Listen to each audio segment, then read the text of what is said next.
How's your new bed? You like it? Hmm? You like your new bed?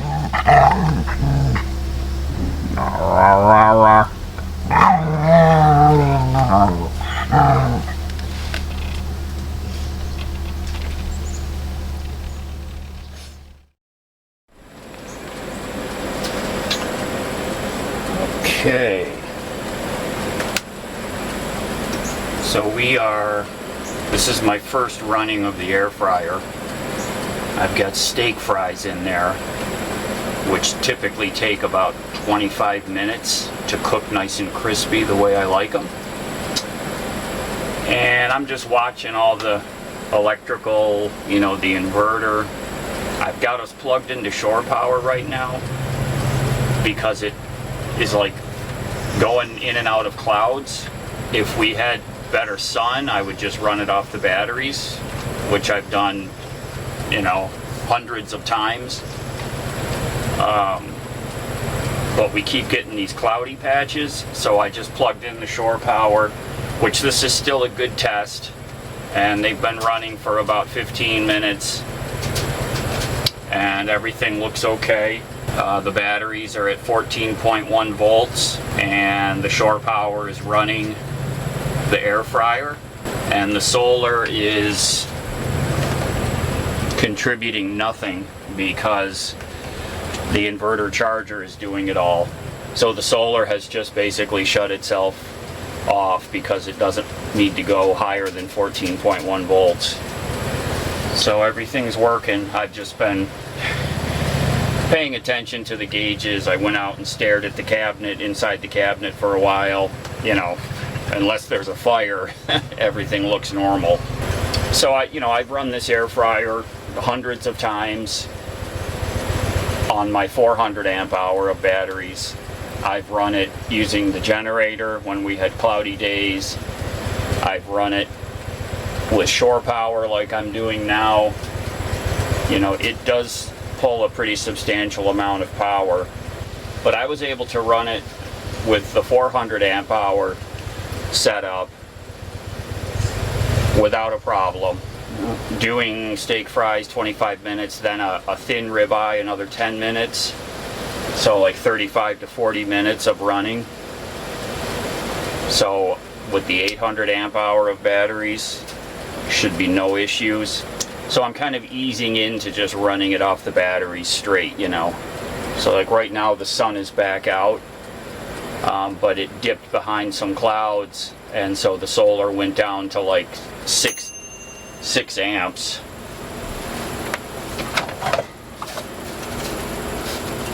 No, a little bit more.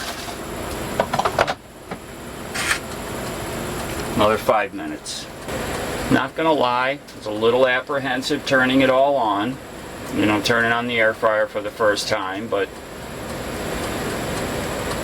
it took me a while before to get comfortable with the system. And once I'm comfortable with it, then it becomes like second nature. You just turn it on, you don't even think about it. And I'll get back there. It's just this first time I'm just paying attention to everything.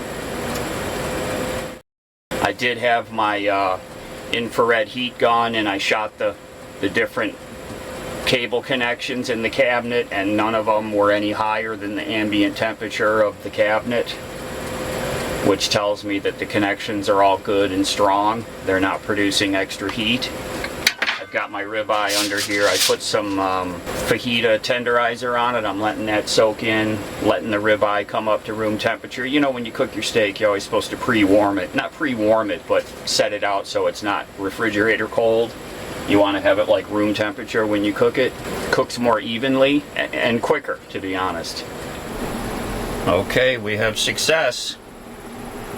We got steak fries, a little bit of ketchup, and a thin ribeye.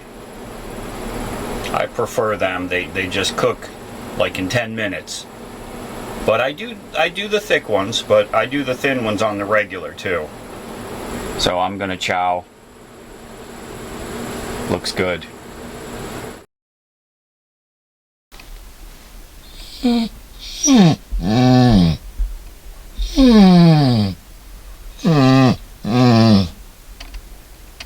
What are you doing?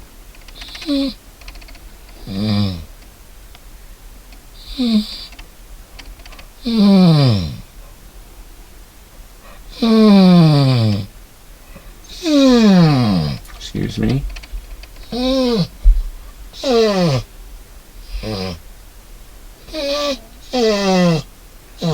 It's a little early, buddy. You've already been out.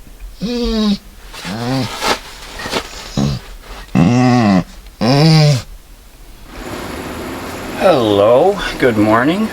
So this morning is going to the dentist.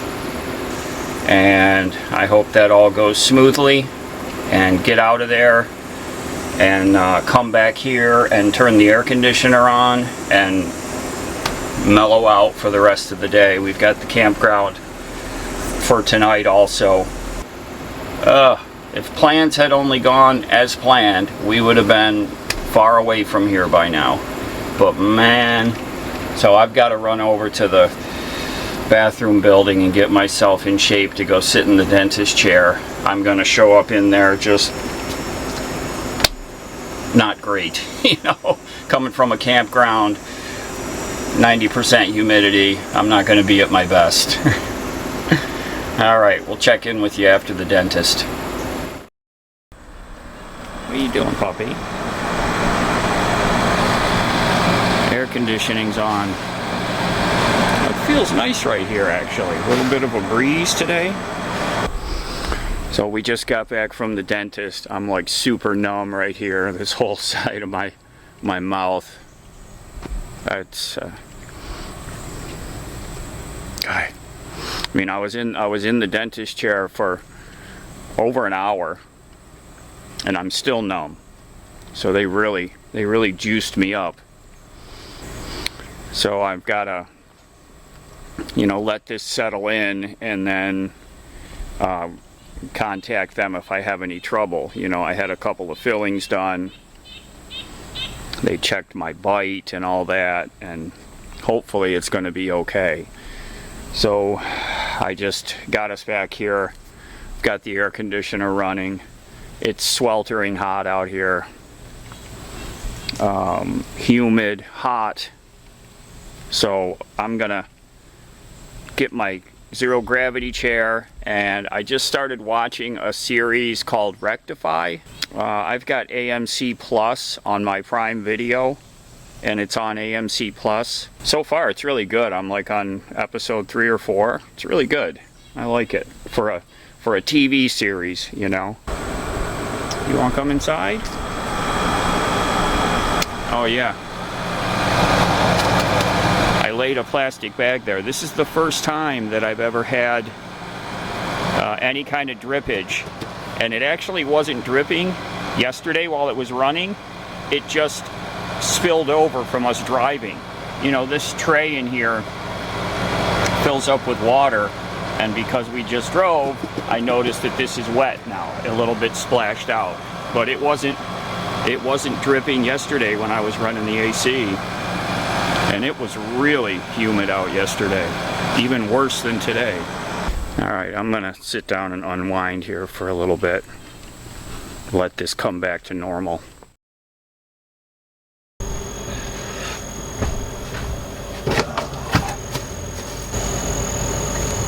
Come on, Lex, let's go say goodbye to Grandma.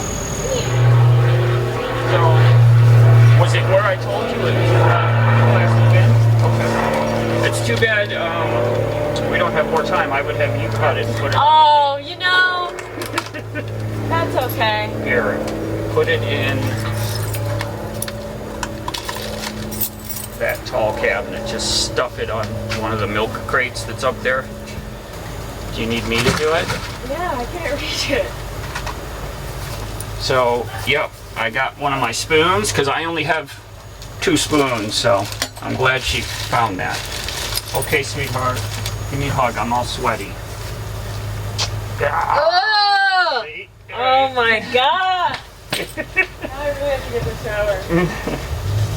Hi, Lefty. So we're going to be over at the camp for tonight, and then we're leaving tomorrow. So if there's anything you forgot to tell me, just give me a call. We're right around the corner. Did I get you all sweaty? Yes.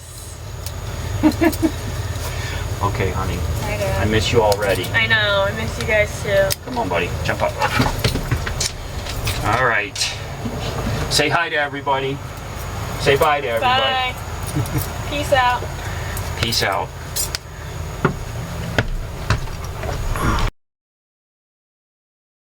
Good morning.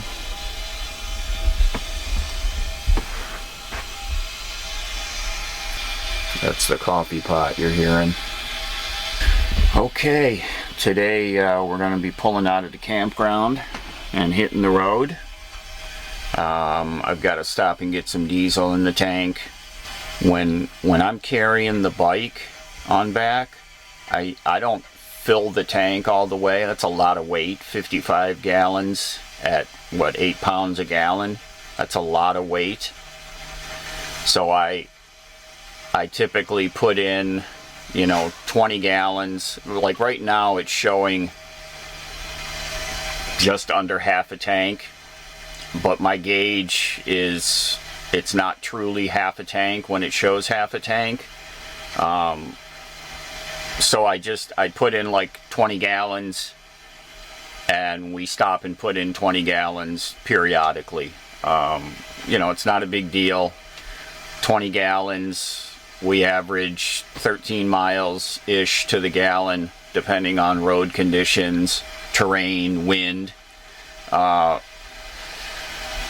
it's never, I'm never like stopping all the time to put fuel in. I just don't ever top it up, just because of all that weight.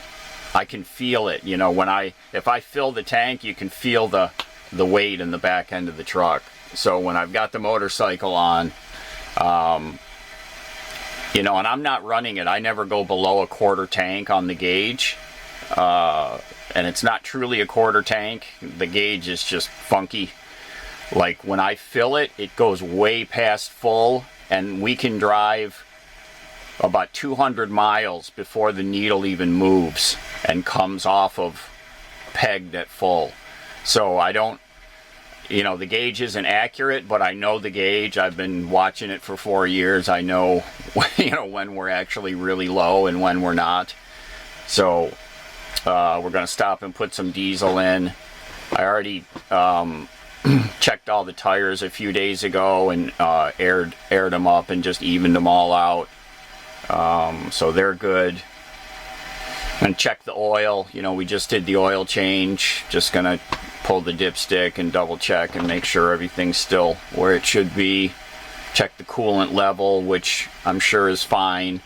When I did the block heater and I lost a little bit of coolant, I put a little bit back in and topped up the degas tank.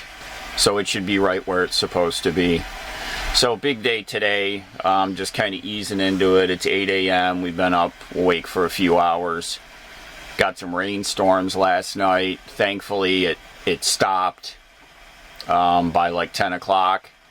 And then boom, I was out, sound asleep, and woke up at 5 a.m. So I slept, about 7 straight hours without waking up, and so did Lefty, because the few nights before, just from the humidity, and the night before we had rainstorms in the middle of the night and thunder, which kept Lefty up all night. He doesn't like that. So we both needed a good night's sleep, and we got it. So I feel good this morning. Making coffee, gonna get cleaned up, get a shave before we take off, and then we'll roll out of here. Not in any hurry. Don't have to leave the campground till 1 p.m. Obviously we're going to leave before that, but I'm not like trying to get up and rush out of here at the crack of dawn. So this is our last morning at the campground here. We're going to be pulling out today. It's about 8:30, maybe a little past that. I've had a cup of coffee, watched some videos, read your comments on the last video. Thank you all so much for those comments. I start my day many days by going on and reading the comments. Sometimes my scheduling, I'll have to skip a day, but I really do like going through and reading all the comments from all of you and seeing familiar names. So thank you all for doing that, giving me something to do early in the morning. So right now this morning, oh, it's starting to rain. It feels so much better this morning. The downside is, oh, it's really starting to rain. Come here, buddy. Let's get up under this tree here. The downside is we're going to be driving into this storm. I looked at it on the big map, and it's going to be hit and miss showers today, tomorrow it looks like, and then we'll be through it all. So from where we are to where we're going to meet Jeff over there in the Badlands, it's 1,500 miles from here. So it's not a huge drive, but I'm not trying to break any land speed records here. And if it takes, I told Jeff, you know, maybe 3 days, but most likely 4 days. Just not crushing ourselves. Oh, the mosquitoes out here. God. All right, so we're going to finish this walk and go get packed up. I'm going to put some more air in the airbags in the rear. I put 20 pounds in, but when I've got the bike on, I run 40 pounds. So I'm going to put that in this morning before we leave. Stop and get diesel, and then get on the Interstate 90 and start heading west. So we'll see y'all down the road. Dude, right before we're getting ready to pack in, he gets the zoomies out here in this wet grass, mud, dirt, whatever you want to call it. So you can see all his skid marks. So now I gotta clean his paws. We were literally just getting ready to pile in and start the engine. Oh dear. Dude. I guess he's excited because we're leaving.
Okay, we just got our first diesel. We're 5 miles up the road from the campground. $4.69 for diesel. That seems to be the price everywhere in this area in Rochester. So we've done this before, you know the drill. What are you paying for diesel in your area? Put it down in the comments. Rochester to Des Moines to Wall, South Dakota. If you're along that route, tell me in the comments what I can expect to pay for diesel. I hope it goes down from $4.69. I doubt it's going to go higher, but I said that last time and it went higher. So thanks everybody for being here and watching us get ready to head out on the road on this little shakedown run. Everybody take care, be safe. We'll see y'all again really soon.